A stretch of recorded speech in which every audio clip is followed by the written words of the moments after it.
नमस्कार विद्यार्थी मित्रांनो, मी श्रीराम बेलनूर घेऊन आलो तुमच्यासाठी दिनविशेष मालेमध्ये सर्वांचं स्वागत। आणि आज 20 एप्रिल 2026 आजचा दिनविशेष घेऊन आलो आहे। यामध्ये महत्त्वपूर्ण 10 घडामोडी आपण बघत असतो आणि आज बघणार आहोत या 10 घडामोडी। चला तर सुरुवात करूया। आज बघा, दर्यावर्ती संशोधक जेम्स कुक, कोण? दर्यावर्ती संशोधक जेम्स कुक यांनी ऑस्ट्रेलिया खंडाचा शोध लावला। ओके, यांनी काय केलं आहे? ऑस्ट्रेलिया खंडाचा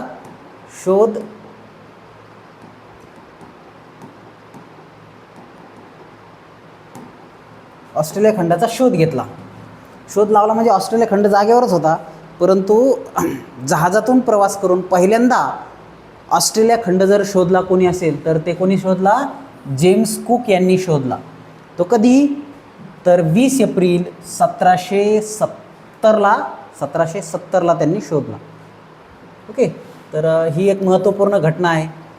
त्याच्यानंतर आदि शंकराचार्य इसवी सन पूर्व 788 इसवी सन पूर्व म्हणजे इसवी सन सुरू करतो आपण येशू ख्रिस्ताच्या जन्माच्या सुरुवातीपासून। ओके, त्यांचा जन्म झाला आणि इसवी सन सुरू करतो आपण, तर त्याच्याही 788 वर्षपूर्वी आदि शंकराचार्य यांचा जन्म झाला।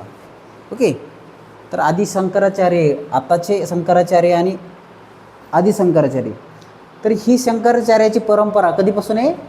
इसवी सन पूर्व 788 पासून आहे।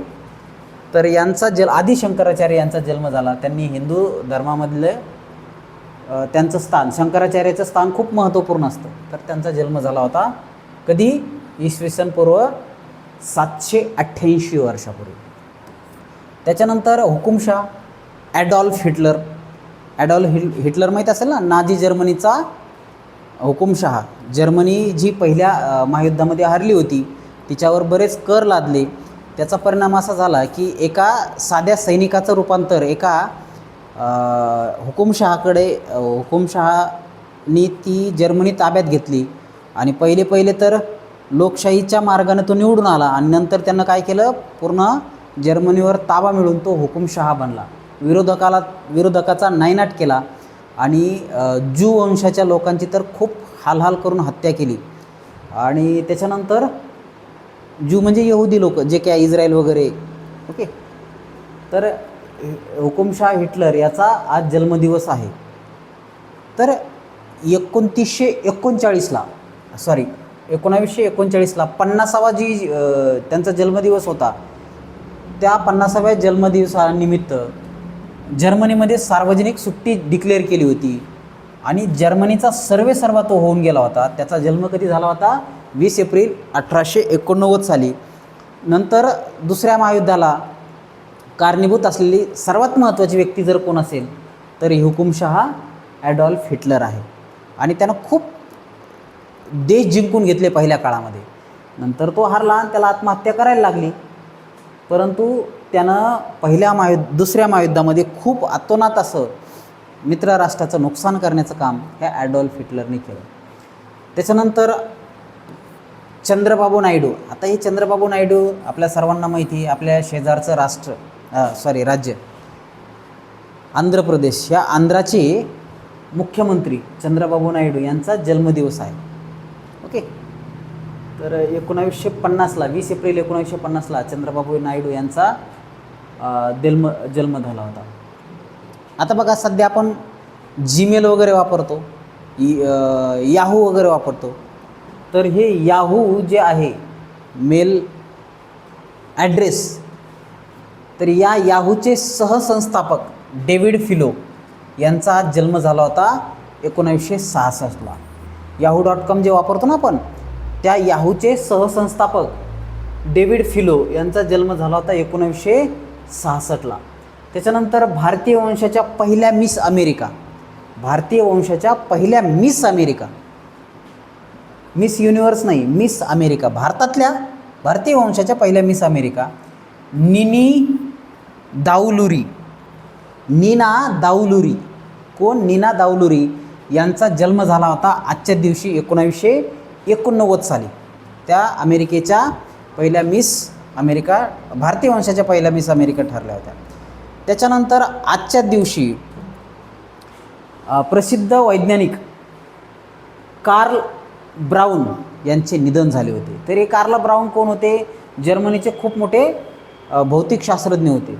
ओके. आणि 1918 साली यांचा मृत्यू झाला. जर्मनीने खूप सारे जगाला सायंटिस्ट दिलेले आहेत. अगदी आईन्स्टाईनचा जन्मसुद्धा जर्मनीतलाच आहे. नंतर ते अमेरिकेमध्ये गेले, तिथलं वास्तव्य त्यांनी केलं, परंतु ह्या जर्मनीने खूप सारे सायंटिस्ट जगाला देण्याचं काम केलं. तर यांना नोबेल पारितोषिक मिळालेलं आहे. हे जर्मनीचे प्रसिद्ध सायंटिस्ट आहे. फिजिक्समध्ये खूप मोठं काम असं केलं त्यांनी.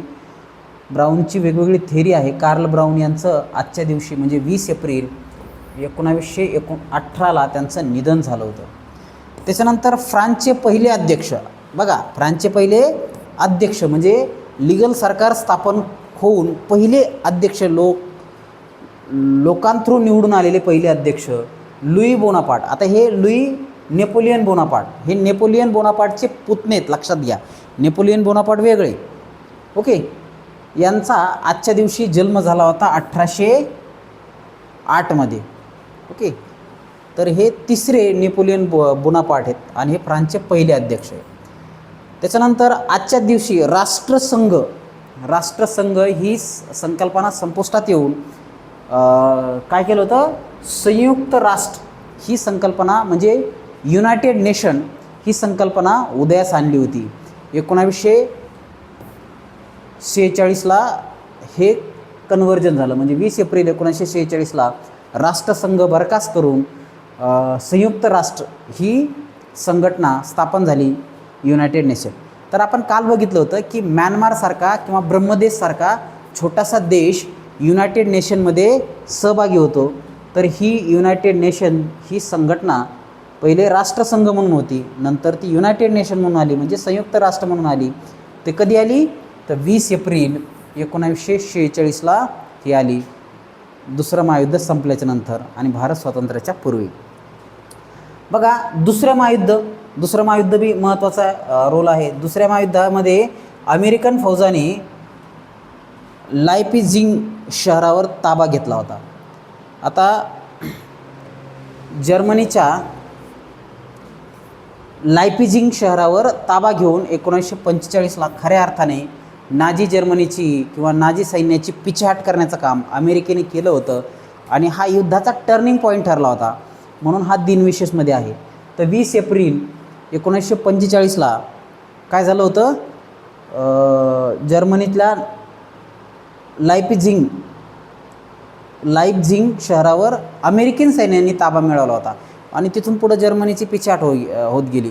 त्याच्यानंतर जापान हा प्रामुख्यानं लढतच होता पूर्ण जगामध्ये. मग 6 ऑगस्ट आणि 9 ऑगस्टला तिथं हिरोशिमा आणि नागासाकीवर अमेरिकेनेच बॉम्ब हल्ले करून जापानचं पण कंबरड मोडलं आणि जापाननीसुद्धा शरणागती पत्करली आणि खऱ्या अर्थाने दुसऱ्या महायुद्धाचा अंत झाला आणि शीतयुद्ध चालू झालं. तर ह्या महत्त्वपूर्ण घटना आहेत. काय काय महत्त्वपूर्ण घटना आहेत?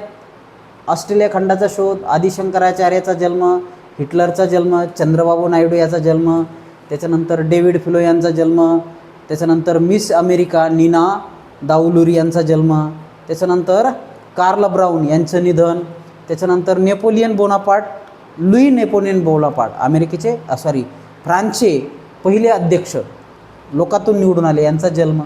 त्याच्यानंतर आज संघराज्य जे होतं ते युनायटेड नेशनमध्ये कन्व्हर्जन झालं होतं आणि अमेरिकन फौजाने लायप्झिग या शहरावर ताबा मिळवून खऱ्या अर्थानं दुसरं महायुद्ध पालटलं होतं.